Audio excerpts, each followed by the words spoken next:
that we've seen that the club has essentially given the player the manager a couple of games to save his job, the sort of dreaded stay of execution.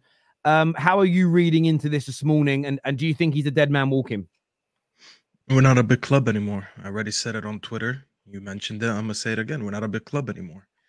A big club would have been proactive. We've been reactive for years. And I was waiting for the day we get new operations, semi new ownership, as we've seen what happened with Ineos. And once again, um they're showing what the club has been about for the last 10, 11, 12 years, whatever you want to say. They're just a reactive club. They're never on the front end. They don't do what Bayern did and just get rid of managers and get rid of board members when they see the standards are significantly dropping. They're not doing what Real Madrid do when they think it's just not good enough to win domestic cups when you should be competing for the league and competing for Europe. They're not being proactive, and I was hoping they'd be proactive, and they're not.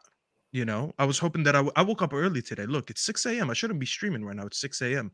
I woke up at 4. That's how excited I was to wake up and see if this manager gets sacked, and he's not sacked, and the statement that comes out is that they're going to back him. All right, let's back him. We play Porto, we play Villa. Nothing's going to change in the next 2 games. We've been saying that for what, 3 seasons now? Everyone sets these unrealistic timelines. Oh, but you know what? I'm going to give him the next 10 games. Oh, I'm going to give him the next 2 months. Oh, I'm going to give him the summer. I'm going to give him this. Give him all you want. This guy's not a good manager. He showed it more than once. He showed it about, I don't know. I was looking at the tweets yesterday. People were stating how many times we lost by 3 goals or more. This guy's just been repeating the same thing, and it's the same cycle over and over and over again. He saves his job sometimes, but then once again, he goes back to doing the same incompetencies that leads us to just being a bad team, and people just want to give him unrealistic timelines to turn it around. He won't turn it around. The team, you can tell the players don't believe in him anymore. They're rattled. They've given up on him. Some of the fans have given up on him. I'm seeing people finally turn on him yesterday, the likes of Marcel and them finally turning on him. But the board is not doing anything at the end of the day. And I just know another big club would have done something about it. And my club no longer does that. So, unfortunately, unless I see something that significantly changes, we're no longer a big club. Our juice has run out. We've lived off this juice for 11 years now, and the juice has run out. We're no longer a big club, and people don't want to admit it. Until we start moving like a big club and start being proactive, I'm not going to change my mind. I just came to acceptance that my club is no longer big. Look, I understand that. And look, we could be, look, if I'm looking at this from both sides, being the host, devil's advocate, we could be being proactive behind the scenes right now in terms of working on a replacement, talking to somebody, getting our ducks in a row. However, I think you can do that whilst getting rid of Ten Hag and just put Ruud in charge for a few games. So for me, keeping him here for 2 games, I don't see how they think it's... maybe we're blind, but I cannot see how the performances improve, especially with the 2 teams that we're playing. It's, and I know some people will say, well, sometimes it's good to get 2 tough games out the way and give the new manager the international break and then some maybe slightly easier games. I don't care about that. I think we've just got to end this madness right now. So listen, I agree with you. What we've done by not getting rid of him is not the... I'm not going to say we're not a big club anymore, but it's not the sign of a big club. So I agree with you largely. Sunshine, obviously, another painful day for Man United. What's your head saying about all of this and the fact that most Man United fans now want to see the manager gone? He's kind of been given this stay of execution. What are you saying? Oh, firstly, I was in A&E for like 13 hours before the game. Okay. Yeah, I'm good. Yeah, I'm good. Just my face is swollen up. I think it's a wisdom tooth thing. Yeah, I had migraines in the temple and everything. So I was at A&E in my flipping Man United studio looking like some tramp, yeah, from a Saturday night out. I get home, I think, oh, got 3 hours before the game. Let me try to get some sleep because, boy, I've been there since morning. I actually missed the game. I woke up right at the end of the game. I see 3-0 and I see Bruno walking off with his head down thinking, what's happened here? Then I see a snapshot of the red card and thinking, oh my gosh, was it a red? I bet it wasn't a red. That was my first thought. Let me see the challenge though, I can be objective. Let's have a look. My man slips and catches him. Yeah, it's a foul, but they're definitely not a red. I'm thinking typical Man United. So how did we get down 3? Was it the red card later on in the game? Was it early? Like, how did we perform with 10 men? Like, I'm asking all these relevant questions. I start seeing some of the goals. I'm thinking, this is like bog standard, not even no energy, no effort, no nothing. So I'm thinking, in my mind, it was a reflection of what I've seen with previous managers come towards the back end of their last seasons. Players give up, no confidence, CBA mentality, too much pressure. They've given, they've packed in, can't even do the basics. And I'll say again, I say this every time, come that time of the season, I always end up saying, if you can't play for the manager and you can't play for the badge, play for yourself at least. Do a minimum. And they can't even do that.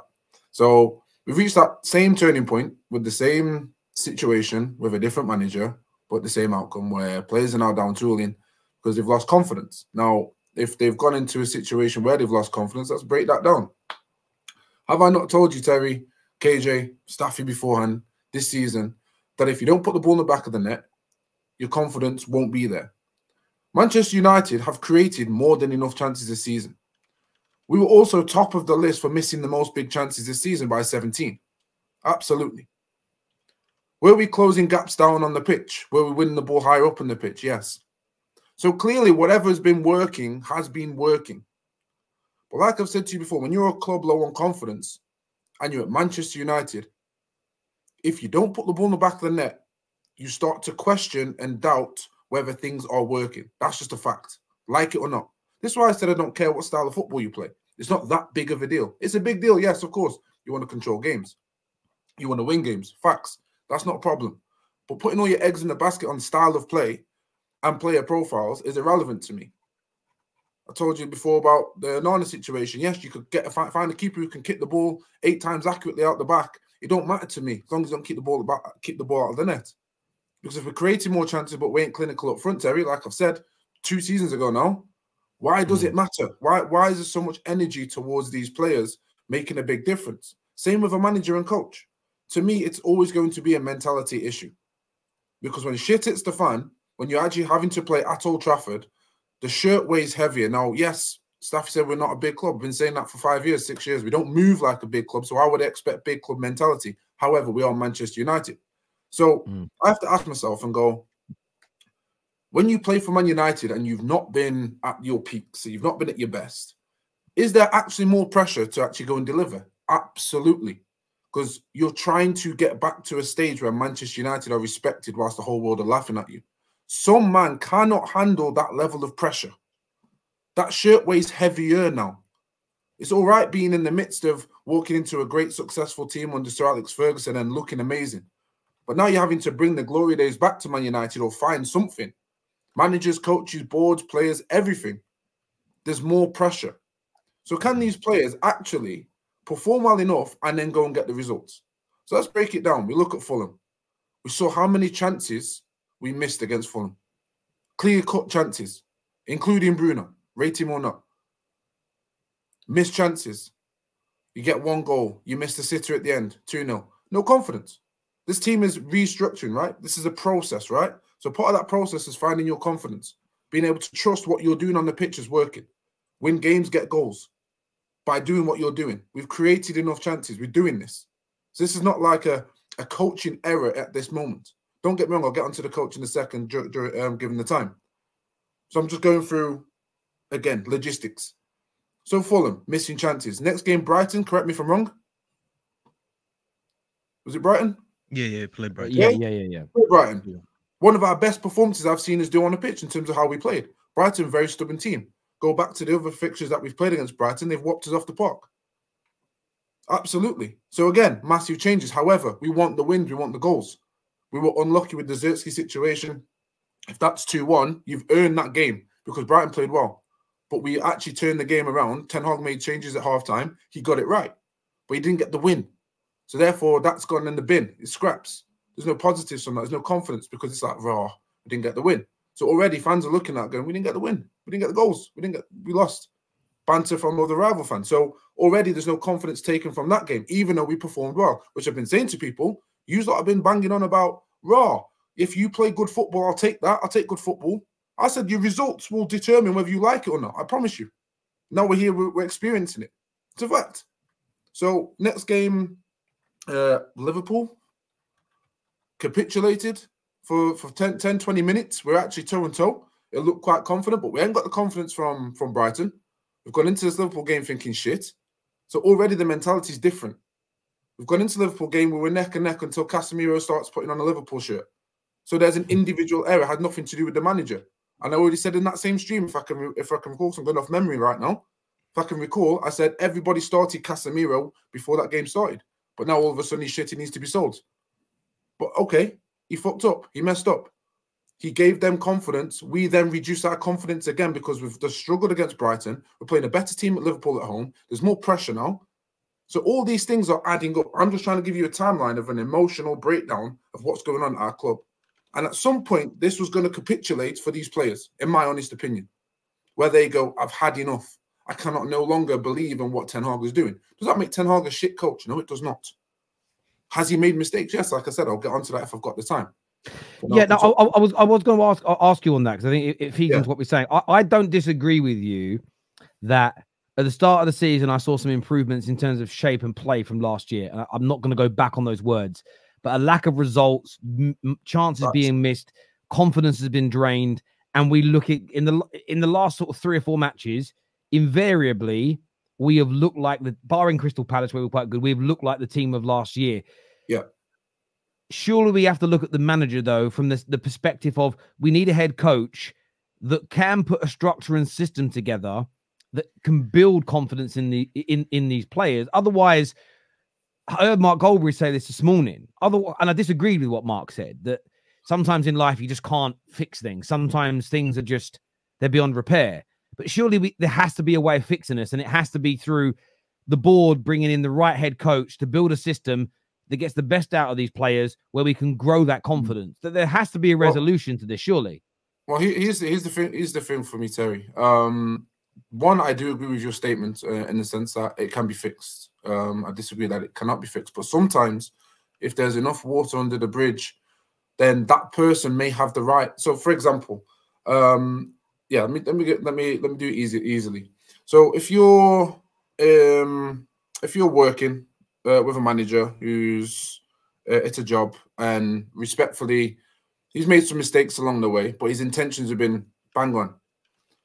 You've lost respect for that guy, even if he then starts to get it right. For example, this season we've been playing better football. For this season, we've been creating a lot more chances. This season we've defensively been a lot better, respectfully, like in terms of how things are there. But you still hold something against this man because of the lack of respect you have for him, because too much water under the bridge.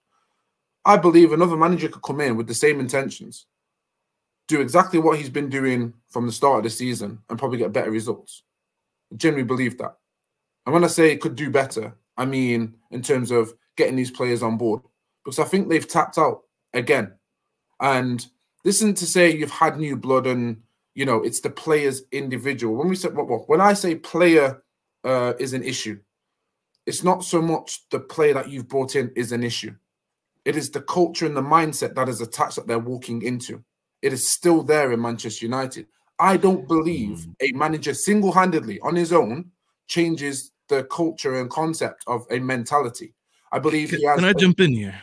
I believe 2 seconds, bro. When you're done, I believe he has a strong capability to be able to influence that by the way you play football and getting the results. However, like I've said, if those players aren't experiencing the fruits from those results, i.e., you're creating more chances and you're scoring the goals, etc., and you're not winning games, then the confidence goes. Therefore, they look at the manager, and rightly so. You're meant to look at the manager. So I look at it now, Terry, and go, if you get rid of the manager, no problem. I've said plenty of times on streams, once we have a structure in place, I'm happy to get rid of any manager. It's no problem for me. I've got no issue because I trust my structure to be able to do the right thing. But you have to remember, this guy was vetted. Jamie Redknapp absolutely chatted a load of bull crap on Sky Sports when I saw him saying, you can't go looking for another manager. It takes his confidence away. Ten Hag already knew that they were looking for a new manager. If you walk into a new job and they're taking over the whole project, you may have to reapply for your job. That is normal.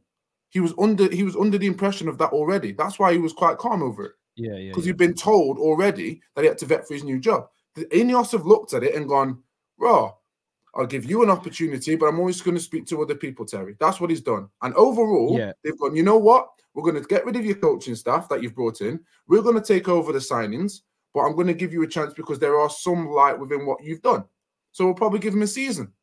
I don't think that's bad. That's bad from Ineos to go, we don't feel there is a better manager at this stage to bring in. However, I'm not going to let you get away with the coaches you brought in and also the players. So let us take control of that and you go and do your thing. Now he's at a stage where he could be sacked, and that's okay because now he's got everything there that he needs to do.